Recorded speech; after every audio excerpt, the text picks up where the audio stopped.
So today's Cardinal lesson, we're talking about the financial plans that we write for people, that we do for people, or the financial planning process in the context of the 7 worries and the 7 checkbox on the board.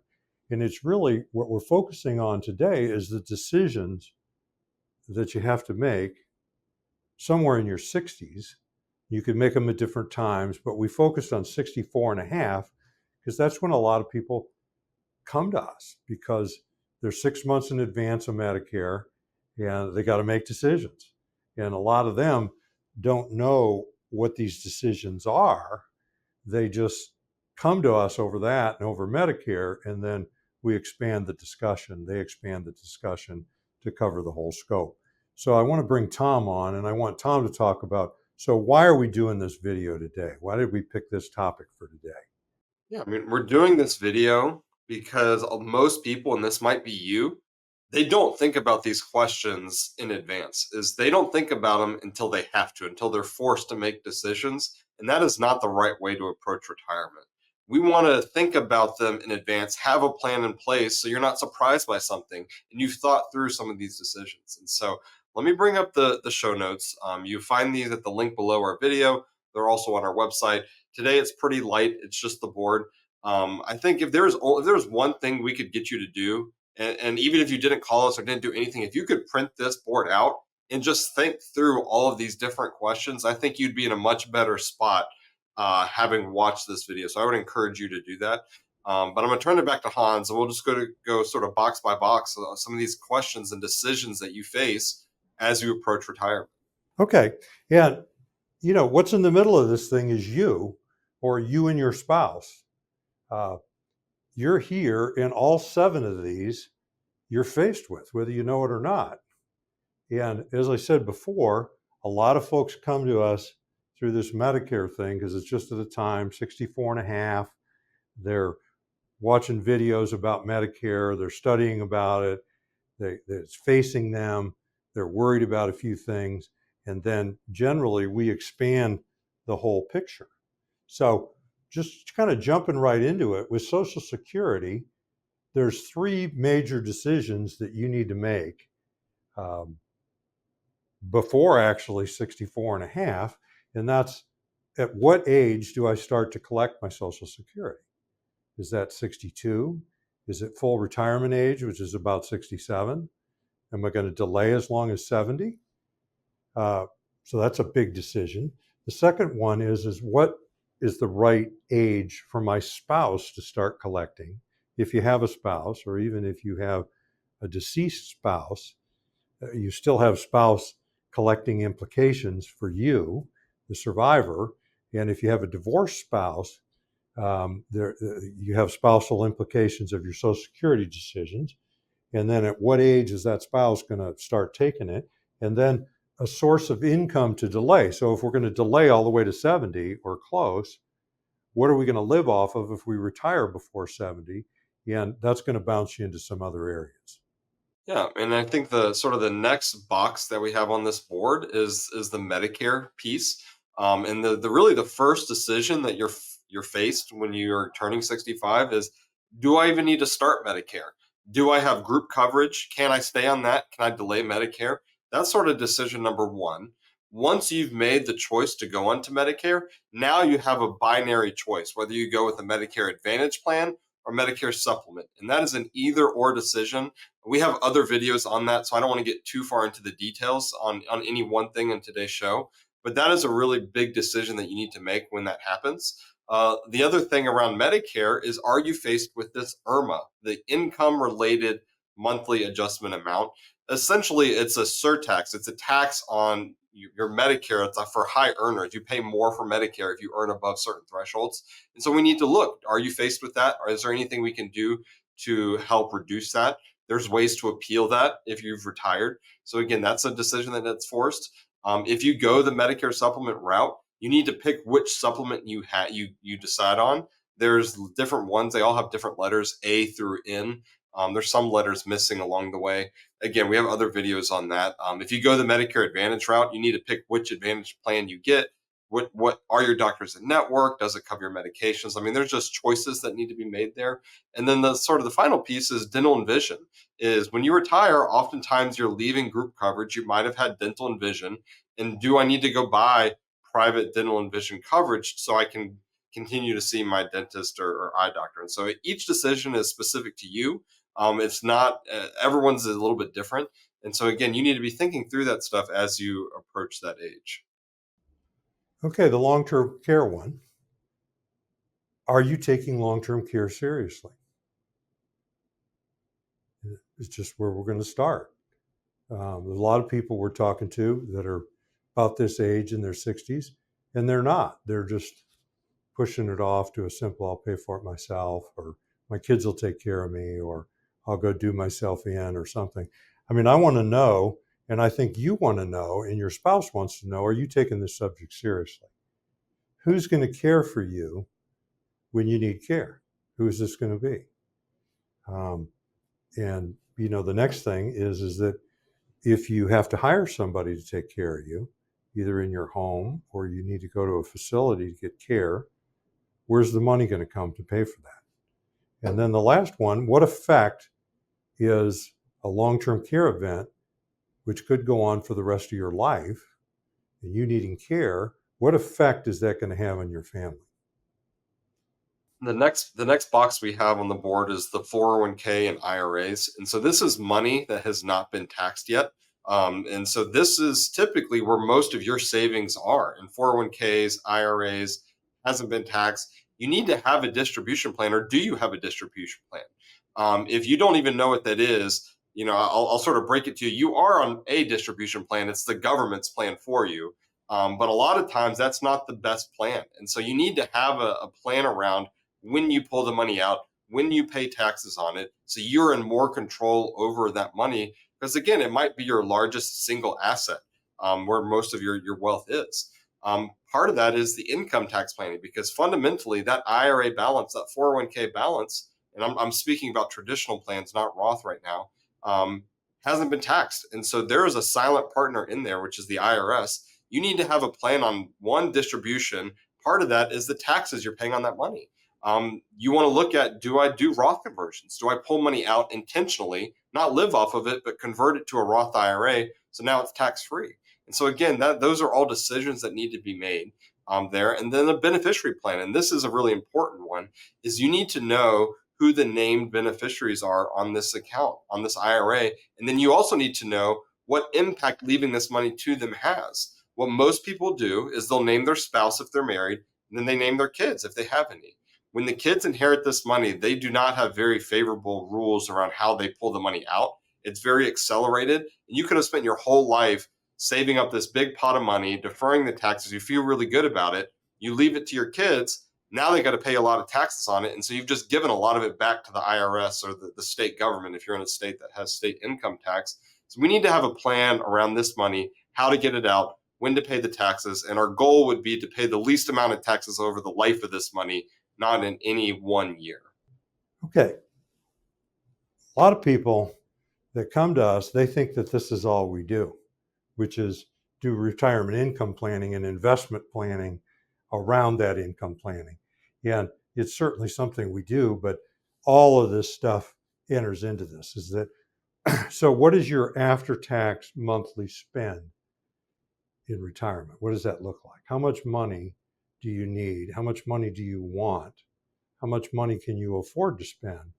And we want that in an after-tax number, because we're going to do planning around the taxes. We want to know, what your take-home pay is in retirement. And we want to plan a take-home pay after taxes. Net all goes to you.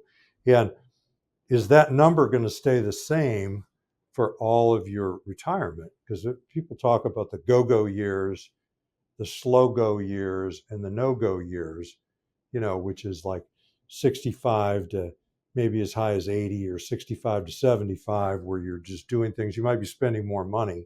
The slow-go years are the years that perhaps you're going to spend less money because you're just not moving as fast. You're not traveling as much, and you're moving at a little slower pace.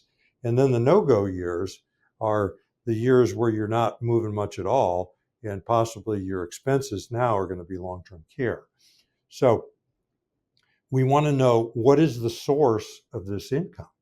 Where are we going to get the money from? And obviously, the first place that just about everybody has is a Social Security check, and couples have two of them. Are you going to still work after your retirement? Are you going to do part-time work, or are you going to continue working in what are typically retirement years? Is there going to be money coming from that? A pension, if you have that, not a lot of people have those anymore.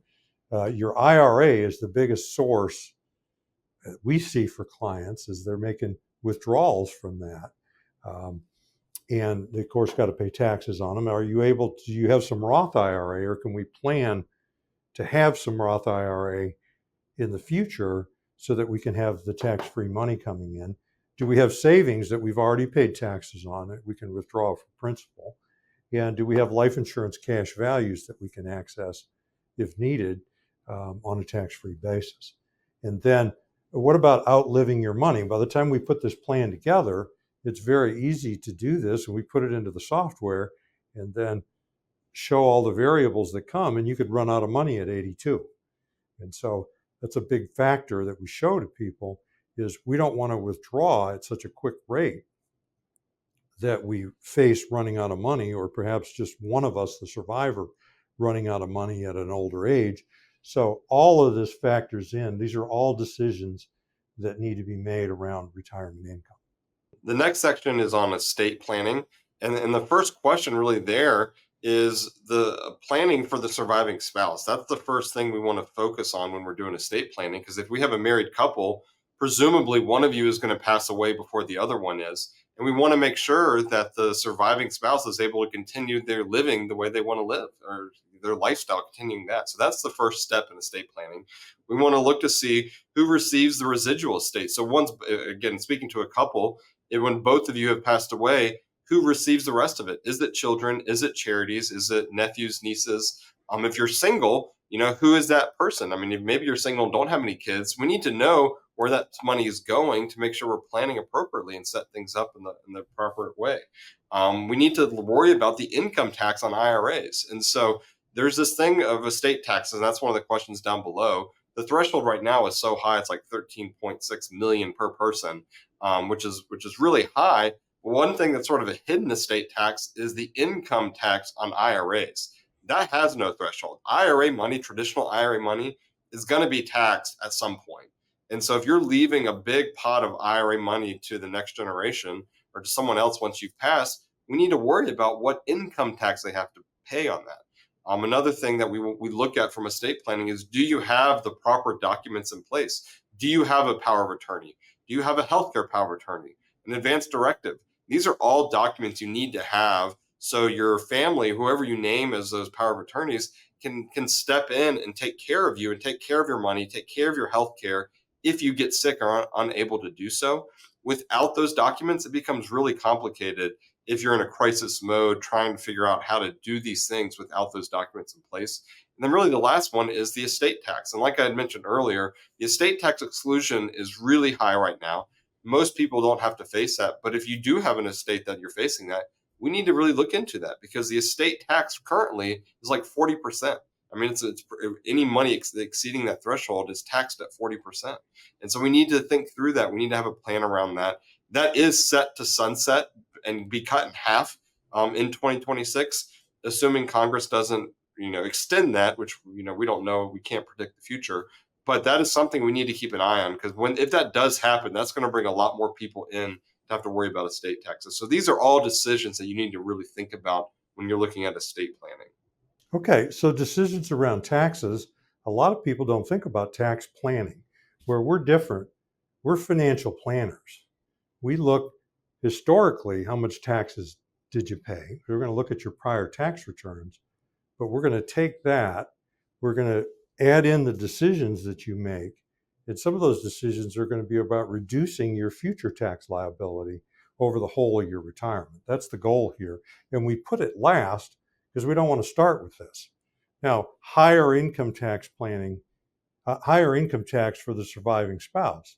That's the first thing, is that if we're planning out retirement and we're thinking that both spouses, the first spouse passes away in their low 80s, and the other spouse lives up into their 90s, we're going to have 10 years of filing taxes as a single taxpayer.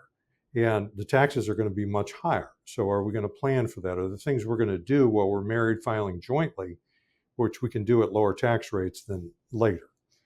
How about the tax on Social Security? I mean, you have to pay income tax on your Social Security if you're above certain thresholds. That's a manageable expense. IRMA for high income. So then when we're with Medicare, we need to know the size of your adjusted gross income or your modified adjusted gross income is going to determine how much IRMA tax you pay. And again, that's a manageable thing in the future. State income tax. Do you live in a state that has taxes, and how can we plan around the thresholds of that to minimize that? Tax-free sources of income. So are there things we can do now to create future tax-free sources of income? And what that really boils down to is having savings outside of an IRA where we can spend the principal without paying any taxes. Roth, we can access the Roth IRA to create income that's tax-free. And then life insurance cash values. A lot of people will use their life insurance as a last resort thing to have a bundle of cash that they can have a tax-free supplemental income later in retirement. And then, tax-free long-term care benefit payments is that if you're going to pay for long-term care, are you going to be doing that out of after-tax money, or are you going to do it out of before-tax money, or effectively, are you going to get benefits for long-term care without paying any taxes? So those are the 7 worries. And the point that just kind of hit me while we're doing this, every time we make a decision in one of these areas, it affects 2 or 3 other areas. So this is a bit of a moving target.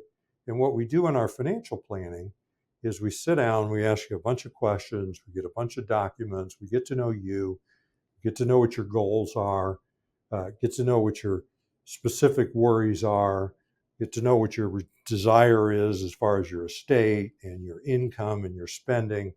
And then we go about asking you all these questions, and we're going to ask them in the background ourselves and just answer them. And then we're going to put together a plan and help you make decisions in all 7 areas that are going to lead to a good end. So I want to bring Tom on, and I want him to talk a little bit about financial planning. Yeah, I mean, I think like Hans said, is when you make decisions in one of these areas, it affects all of the different ones, right? And so sometimes people come in and all they want is help on one area, which we certainly can do that. Like someone might come to us, all they want help is with Medicare. We'll do a really good job. We'll give you the good information, but there might be things we're missing because we don't have all the information. What's really nice about doing the financial plan and that process of doing the planning is we get to see everything and we can really give you really tailored advice to you specifically to make sure you're getting your position in the best way possible for retirement when we look at all these different areas. And so we do a lot of this planning. I think there's a lot of value in doing so. Like I had mentioned earlier, just forcing you to think through these different boxes now before it becomes a crisis, because a lot of times, like I'll pick long-term care as an example, people don't think about it until there's a crisis that's happening. Someone has gotten sick, we don't have any plan, and what do we do? And right, so it's much better to have some plan in place, and that doesn't always mean using insurance, right? You can do some of the planning around here without buying insurance for long-term care, but you need to have a plan in place and thought through what these things are just to be in the best situation possible. And I also find that it gives them a sort of a peace of mind having sat down, thought through this, have a plan in place, is they enter into retirement much more comfortable, less worried, not concerned about outliving their money, not worried about if long-term care happens, what happens there, and you can enjoy your retirement, right? I mean, the last thing we want you to do is retire and then spend your whole retirement worried about all these different things because you never really sat down and thought about this critically and really have a plan in place. So, and I want to talk about another type of client that we have, which is people that maybe purchased a Medicare supplement from us at 65, and we never got into all this stuff. And some of these decisions were just made for them. They had taken their Social Security whenever they took it. And this could be you. And we do a lot of remedial work where people come to us. Some of these decisions got made for you. You made some of them without considering everything else.